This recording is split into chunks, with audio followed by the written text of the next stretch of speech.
رہا ہے یہ اس وقت حکومت کو بھی نظر آ رہا ہے اور ان کو بھی نظر آ رہا ہے کہ پنجاب میں اب حکومت یہ تھا پہلے دن سے جعلی حکومت ہی ہم تو پہلے دن سے کہتے رہے ہیں. اب تو کورٹ کے آرڈرز بھی آ گئے, فیصلے بھی آ گئے اور اس کے اندر باس دور کے اوپر یہ کہہ دیا گیا ہے کہ پہلے دن سے یہ الیکشن جو ان کا تھا وہ غیر قانونی تھا, ان کے پاس کبھی بھی اکثریت تھی نہیں اور وزیر اعلیٰ کے منصب پہ انہیں کبھی بیٹھنا ہی نہیں چاہیے تھا. وہ بھی پہنچے بھی کہاں تھے, وہ عجیب و غریب, کبھی ہوٹلوں کے اندر ووٹنگ ہو رہی ہے, کبھی اسمبلی میں گیلریز کے اندر ووٹنگ ہو رہی ہے, کبھی کنونشن ہال کے اندر ووٹنگ ہو رہی ہے. تو یہ سارا تماشا جو ہے یہ ان کو بھی نظر آ رہا ہے کہ یہ تماشا ختم ہونے والا ہے. 17 تاریخ کو الیکشن ہونے, 22 کو اس کے بعد چیف منسٹر کا الیکشن ہو جانا ہے اور یہ کہانی ختم ہو جائے گی. لیکن اتنی آسانی سے وہ جانے کے لیے تیار نہیں. جس طریقے سے ملک کے اندر مجموعی طور کے اوپر ہیں, جس طریقے سے اس وقت زور زبردستی, طاقت, خوف اور ہراساں کر کے لوگوں کو ایک قابو رکھنے کی کوشش کی جا رہی ہے اور مکمل جتنا وہ کر رہے ہیں اتنا زیادہ نقصان ہوتا چلا جا رہا ہے. اسی طریقے سے پنجاب کے بائی الیکشن کے اندر بھی ہمیں دیکھنے میں نظر آ رہا ہے کیا کیا ہو رہا ہے. جی وہاں پر ڈائریکٹ اے سی ڈی سی کی فون کالیں جا رہی ہیں, جو نمبردار ہیں, جو دوسرے عہدوں کے اوپر بیٹھے ہوئے ہیں, ان کے پاس کالیں جا رہی ہیں. ہمارے جو لوگ الیکشن میں ساتھ چل رہے ہیں ان کو دھمکیاں مل رہی ہیں, FIR کٹ رہی ہیں. مہر شرافت کا کیس تو جو ہے وہ اب میرے خیال میں تقریباً سب کو ہی پتہ چل گیا ہے. وہ جیل سے نکلتا ہے, اچھے ایک خوشحال انسان کو 45,000 روپے کی ڈکیتی کا جھوٹا الزام لگا کے واپس اندر ڈال دیا جاتا ہے. تو یہ سارا ایک طرف تو یہ چل رہا ہے. دوسری طرف غیر قانونی تبادلے صاف لکھا ہوا ہے, جب ایک دفعہ شیڈیول آ جائے اس کے بعد تبادلے نہیں ہو سکتے, تبادلے بھی جاری ہیں. غیر قانونی طور کے اوپر جو قانون کی خلاف ورزی کرتے ہوئے تعمیراتی کام کرانے کی بھی کوشش کی جا رہی ہے. سب کو پتہ کام جو 2 ہفتے میں تو مکمل ہونے نہیں, تو وہی وہ پرانا جو طریقہ ہے, آ کے بجری پھینکی اور گارا پھینکا, کوئی لائن کہیں سے گیس کی پائپ لائن پھینک دی اور چلے گئے. اسی طریقے سے آپ اگر آپ دیکھیں تو سب سے زیادہ شاید خطرناک چیز جو ہمیں نظر آ رہی ہے وہ ہے غیر قانونی طور پر ووٹس کا اندراج. اس کے اوپر ہماری جو ووٹس کے اندراج ہے اس کے اوپر تو ہماری پٹیشن فائل کر دی گئی ہے. انفرادی پٹیشن جو ہے حلقوں سے وہ پہلے فائل ہو چکی ہیں اور کئی دن ہو گئے ہیں اور ابھی تک الیکشن کمیشن نے اس کے اوپر کوئی ایکشن نہیں کیا ہے. 2 بڑی سادہ سی چیزیں ہیں, سیاہ اور سفید ہے قانون کے اندر, اس کے اندر کوئی اس کی انفرادی رائے کا کوئی اس میں گنجائش موجود نہیں ہے. جس دن الیکشن کا شیڈیول اناؤنس ہو جاتا ہے قانون واضح طور پہ کہتا ہے اس دن کے بعد ایک بھی ووٹ آگے پیچھے نہیں کیا جا سکتا. 2 جون کو الیکٹورل رولز شائع کیے گئے ہیں جس میں ہزاروں کی تعداد میں نئے ووٹ بھی آ گئے ہیں اور خاص طور پہ ایک جہاں پہ سب سے زیادہ تفصیل سے ہم نے کام کیا تھا وہ شخپورہ کی جو کانسٹیٹیونسی ہے PP 140, وہاں پر نہ صرف یہ ہزاروں ووٹ آ گئے لیکن یہ زیادہ تر ہزاروں ووٹ وہ ہیں جن کے شناختی کارڈ کا نہ مستقل نہ عارضی پتہ اس حلقے سے تعلق رکھتا ہے. یہ اس سے زیادہ صاف واضح قانون کی خلاف ورزی ہو نہیں سکتی. تو یہ ہماری پٹیشن وہاں پر رکھی ہوئی ہے. اس وقت انفرادی طور پر تو تھی, اب ہم ہائی کورٹ کے اندر بھی کل ہم نے اپنی پٹیشن شامل کر دی ہے.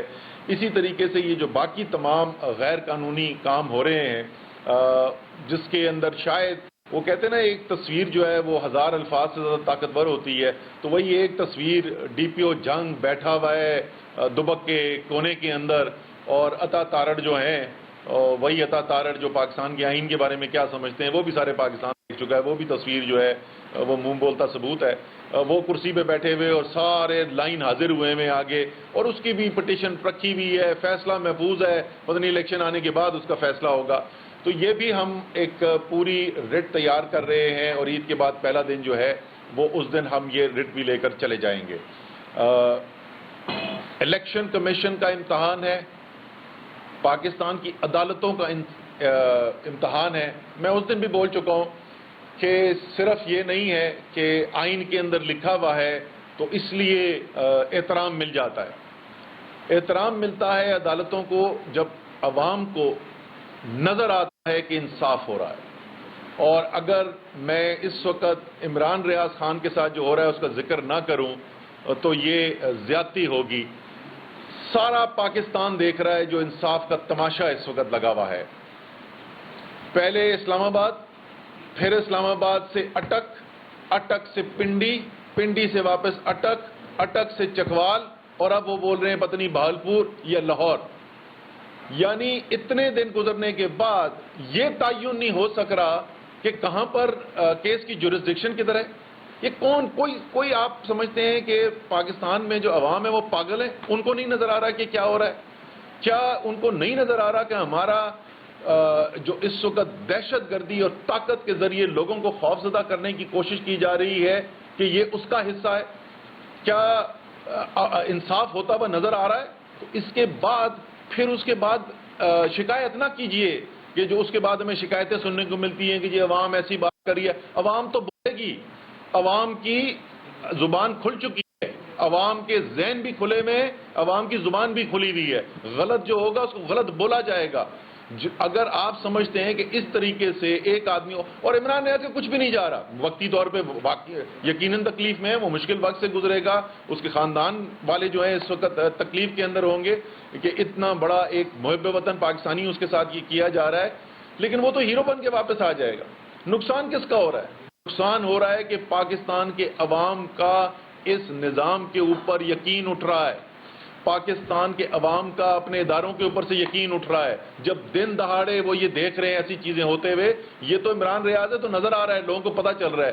میں پہلے بھی اس دن ٹیلی ویژن پروگرام پہ بتا چکا تھا، اس وقت گھریلو خواتین فون کال آتے ہیں ان نون نمبر سے، باز آ جاؤ اپنی حرکتوں سے. کون سی حرکتوں سے باز آ جاؤ؟ یہ جو تم فیس بک پہ لکھتی ہو نا، تم اس سے باز آ جاؤ. گھریلو خواتین کے ساتھ یہ ہو رہا ہے.